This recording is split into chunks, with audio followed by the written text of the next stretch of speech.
दूसरी बात भाई और बहनों, जैसा कि बार बार परमात्मा दास के माध्यम से भी बुलवाते हैं और परमेश्वर ने भी आकर संकेतों में बहुत कुछ बता दिया। ज्ञान गंगा पुस्तक में भी संकेतों में बहुत कुछ लिखा हुआ है। आए दिन भविष्य वक्ता भी निरंतर अपनी भविष्यवाणियों के माध्यम से तरह तरह की पुस्तकें दिखा के, जो हजारों साल पहले लिखी जा चुकी हैं वर्तमान समय के लिए, वो लोग दिखा रहे हैं कि भाई ये युग परिवर्तन का समय चल रहा है। पूरा विश्व युग परिवर्तन के दौर से गुजर रहा है और जब जब दो युगों की आपस में टक्कर होती है, युग परिवर्तन होता है, तो भयंकर विनाश होता है।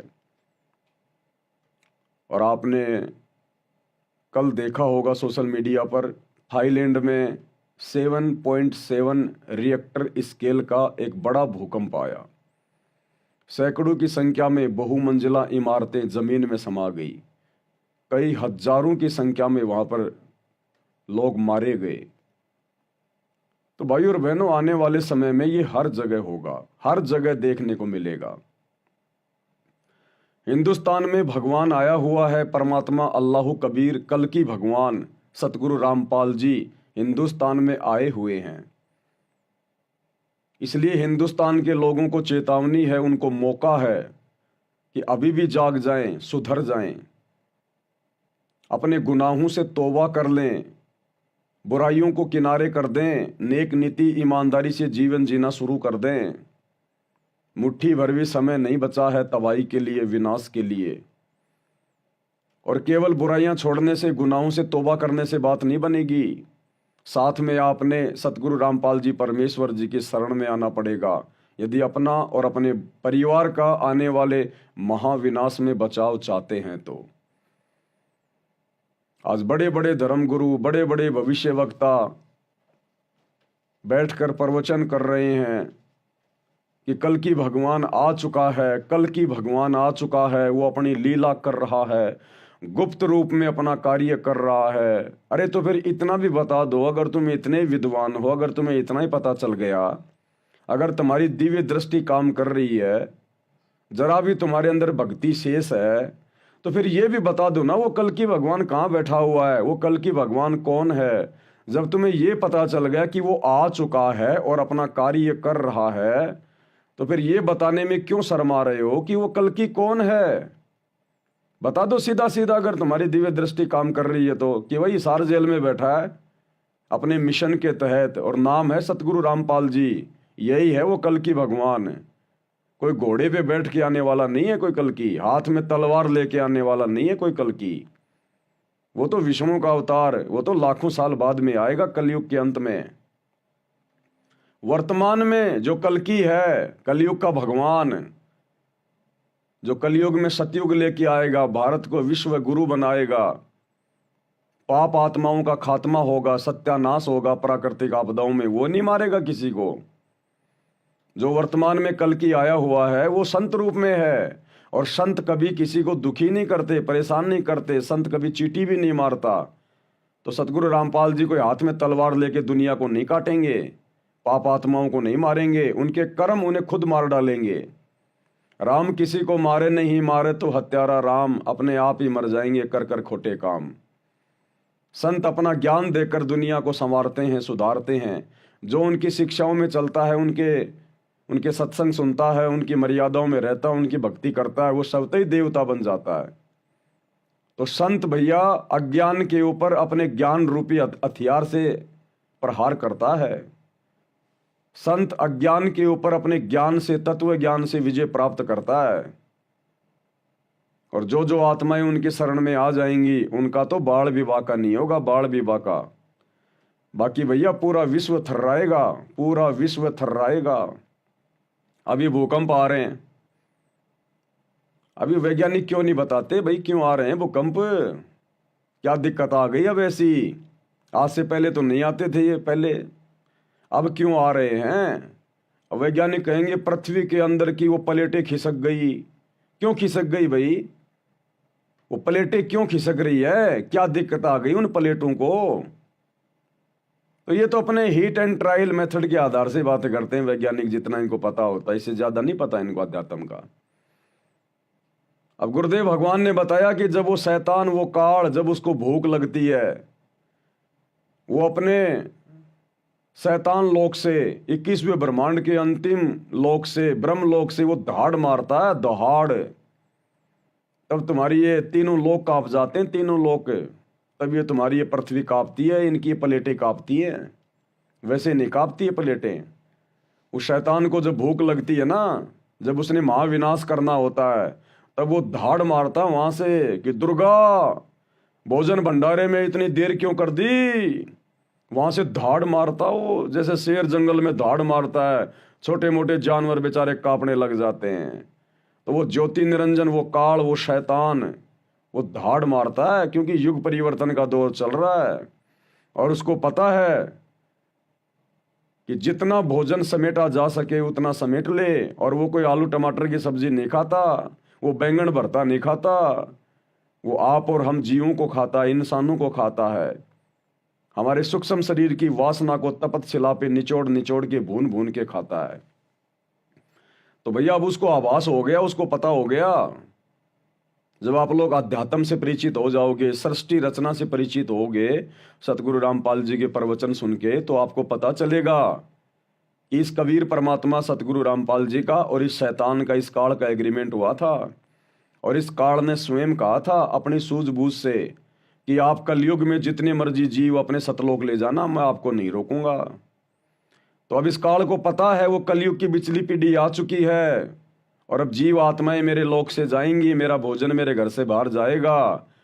तो भैया वो कोशिश करेगा ज्यादा से ज्यादा इंसानों को मारने का, ज्यादा से ज्यादा तबाही मचाने का। जिस प्रकार एक किसान अपनी फसल को काट पीट के और अपने खेत में जमा कर लेता है, और जब बादल मंडरा रहे होते हैं, हल्की फुल्की बूंदाबांदी हो रही होती है, तो किसान को चिंता हो जाती है कि बारिश में कहीं मेरी गेहूं की फसल, मेरी सरसों बर्बाद ना हो जाए, मेरी मेहनत साल भर की। वो जितना जल्दी हो सके उसको समेटने का प्रयास करेगा, उसके ऊपर कोई कपड़ा डालेगा, कोई पॉलीथीन डालेगा, कोई तिरपाल डालेगा, या गेहूं निकला हुआ खेत में पड़ा हुआ है खाते में, तो वो कोशिश करेगा उसको ढकने की या फिर उसको बोरियों में भर भर के अपने घर पे ले जाने की। तो इसी प्रकार इस काल का भोजन हम जीव हैं, इंसान, और उसको पता है कि जीवों को ले जाने वाला आ गया है। तो भैया वो समेटने का प्रयास करेगा, हर प्रकार से हर संभव कोशिश करेगा, जगह जगह युद्ध करवाएगा, प्रेरणा करके गृह युद्ध होंगे जगह जगह। और दास ने बहुत पहले कह दिया था मालिक के आशीर्वाद से कि भारत देश में गृह युद्ध का सबसे कारण बनेंगे ये छोटे छोटे दल, ये करणी सेना, हिंदू सेना, बजरंग दल, मुस्लिमों की अपनी सेनाएं, फलाना फलाना सेनाएं, ये छोटे मोटे जो ये बम्ब जो बने हुए ना जाति और धर्म के नाम पे, ये आपस में गृह युद्ध का कारण बनेंगे। और शुरुआत हो चुकी है, आप जी देख ही रहे होंगे। औरंगजेब को लेकर, महाराणा सांगा को लेकर किस प्रकार से ये बवाल हो रहे हैं। महाराष्ट्र में क्या हो रहा है, नागपुर में क्या हो रहा है। हिंदू मुस्लिम बिल्कुल आमने सामने होने की स्थिति में है, क्योंकि हम युग परिवर्तन के दौर से गुजर रहे हैं। 2028, उससे पहले पहले क्या क्या तांडव मचेगा। भारत देश के 16 से ज्यादा राज्यों में इमरजेंसी ज्ञानगंगा पुस्तक में लिखा हुआ है। सतगुरु रामपाल जी ने यदि किसी भविष्य वक्ता की भविष्यवाणी का समर्थन कर दिया तो समझ लेना वो सतगुरु रामपाल जी के वचन है। और ये अंतर्यामी परमात्मा है, इनसे कुछ भी छुपा हुआ नहीं है आगे का। साध वचन पलटे नहीं, पलट जाए ब्रह्मांड। तो सतगुरु रामपाल जी ने अपनी पुस्तक ज्ञान गंगा में साफ साफ लिखा हुआ है कि 16 से अधिक राज्यों में राष्ट्रपति शासन लागू हो जाएगा। भारत देश में ऐसी भयानक परिस्थितियां पैदा होंगी और विश्व युद्ध,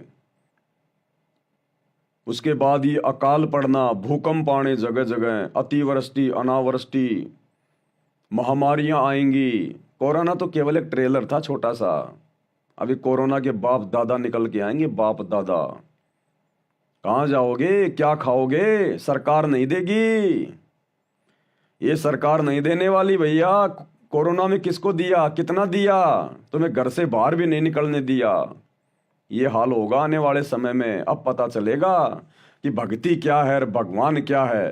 उन बकवाद करने वालों को अब पता चलेगा कि भक्ति क्या होती है, कल की भगवान कौन है, कहाँ है, तब पता चलेगा।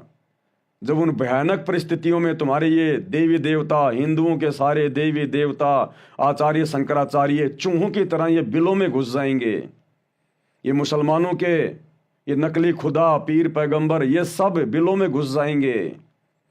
तुम्हारे रिश्तेदार, तुम्हारी अपनी संपत्ति, तुम्हारा वो पद, तुम्हारे वो मंत्री संतरी, ये दुबकते हुए नजर आएंगे। तब तुम्हें पता चलेगा कि परमात्मा कौन है, कौन बचा सकता है। तब तुम्हें वो हिसार जेल में बैठा हुआ सतगुरु रामपाल जी भगवान, तुम्हें परमात्मा दिखाई देगा। ज्ञान से दुनिया मानती नहीं है ना, लातों के भूत कभी बातों से थोड़ी मानते हैं।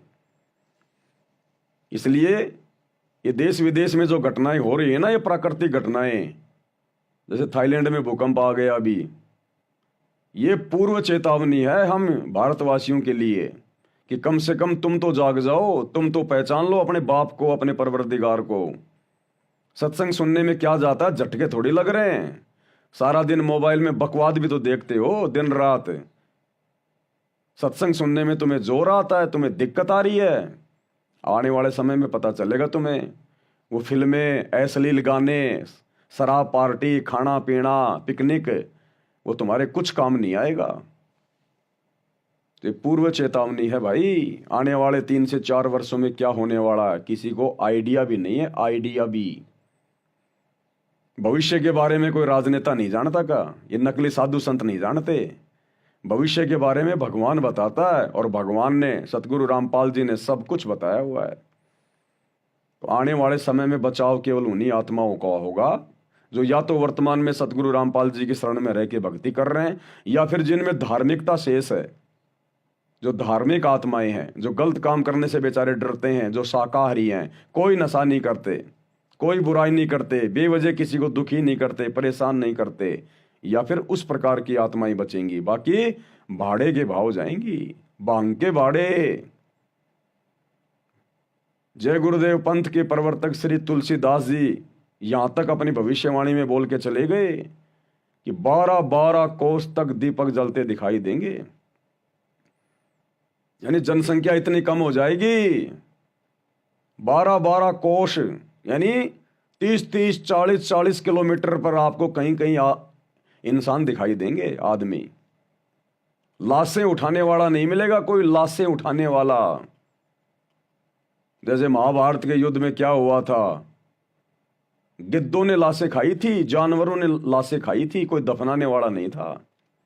ये हाल होगा आने वाले समय में, और ये होगा तभी हम भक्तों की भी आंखें खुलेंगी। हम भगत जो 3 समय की आरती कर लेते हैं, थोड़े बहुत मंत्र कर लेते हैं, और बाकी ठीक है अपनी दुनियादारी में रमे हुए हैं, ये परमात्मा भक्तों को भी अंदर से दहलाएगा, अंदर से हिला के रखेगा अपने भक्तों को भी। जब तक हमें अंदर से ये आभास नहीं होगा ना कि ये कितना गंदा लोक है, हम जिस काल के लोक में रह रहे हैं ये कितना गंदा है, तो ये परिस्थितियां हमारी आंखों के सामने जब होंगी, घटती हुई नजर आएंगी, तब हम भक्तों की आत्मा दहल जाएगी, ये मन पापी सहम जाएगा कि वास्तव में ये तो गंदा लोक है। अभी तक तो केवल हम सुन रहे हैं, अभी तक तो गुरुजी सुना रहे हैं और हम सुन रहे हैं, अभी तो भाई केवल थ्योरी चल रही है। अच्छे से समझ में जब आता है, जब टीचर विद्यार्थियों से प्रैक्टिकल करवाता है। तो अभी तक तो हमने केवल सुना है, अभी आने वाले समय में परमात्मा दिखाएगा कि गंदा लोक क्या होता है। तो भक्तों का भी दिल अंदर से दहलेगा, डोल जाएगा, नफरत हो जाएगी कि यहां जीना कोई जीना नहीं है। अन्यथा सतगुरु की शरण में आने के बाद तो भैया सुख होते हैं, और सुख फिर इंसान को धीरे धीरे भक्ति भाव से दूर कर देते हैं। तो ये परमात्मा दूर होने देगा नहीं, ये ऐसे ऐसे झटके मारेगा, भक्तों को भी नानी याद आएगी। और फिर उन भक्तों को भी पता चलेगा कि गुरु जी की गैर हाजिरी में बरवाला कांड के बाद हमने क्या किया। जो बकवादे हम कर रहे थे गुरु के परिवार के साथ मिलकर, कोऑर्डिनेटरों के साथ मिलकर, उन बकवादों का फिर क्या रिजल्ट निकलेगा वो भी पता चलेगा, वो भी दिखाई देगा। तो भैया बकवादे करने से बचो, परमात्मा धरती पे है। ये मनुष्य जन्म केवल भक्ति के लिए मिला, बकवाद करने के लिए नहीं मिला है। तो भाई और बहनों, ये काल का लोक है। यहाँ आत्माएं ज्ञान से कम और लातों से ज्यादा मानती हैं। जो अच्छी आत्मा है वो तो सतगुरु के प्रवचन सुन के बुराइयां छोड़ देती हैं, लेकिन जो दुष्ट प्रवृत्ति के लोग होते हैं वो विषय विकार नहीं छोड़ते हैं। तो फिर उनको काल अपने तरीके से सीधा करेगा, फिर अपने तरीके से। तो अगर इन भविष्य वक्ताओं की, साधु संत महात्माओं की अगर दिव्य दृष्टि जरा भी अगर खुली हुई है, अगर भक्ति का लेस मात्र भी अंश अगर इनमें धर्म गुरुओं में अगर शेष है, तो बता दो ना फिर वो कल की भगवान कौन है, कहाँ बैठा है। जब तुम्हें इतना पता चल गया, वो धरती पे आ गया, अपना काम भी कर रहा है, तो ये भी बता दो कौन है, कहाँ है। शर्म क्यों आ रही है तुम्हें? भैया तुम नहीं बताओगे तो क्या वो आएगा नहीं। वो तो ज्ञान गंगा पुस्तक में साफ साफ लिखा हुआ मराठी भाषा में। जब वो 75 साल का हो जाएगा, अचानक से नरसिंह भगवान के जैसे प्रकट होगा पूरी दुनिया के सामने। सारी बातें लिख रखी हैं गुरुदेव ने गुप्त रूप में, ज्ञान गंगा में, मराठी भाषा में। नास्त्रदमस की भविष्यवाणी जो गुरुदेव ने लिख रखी है, उसका हिंदी अनुवाद क्यों नहीं किया गुरुदेव ने? क्योंकि उसमें बहुत सारे गूढ़ रहस्य हैं। तो ज्ञान गंगा में लिखा हुआ है, नास्त्रदमस कह रहा है कि जब वो सायरन, वो तत्वदर्शी संत जब 75 साल का हो जाएगा, अचानक से दुनिया के सामने नरसिंह भगवान की तरह प्रकट होगा। यानी पूरी दुनिया में सतगुरु रामपाल जी आएंगे फिर प्रकाश में, इस महाविनाश के दौरान, कि भाई बचाने वाला और कोई नहीं है, बस यही एकमात्र सहारा है। तब दुनिया को पता चलेगा ये कौन शक्ति है, क्या है ये।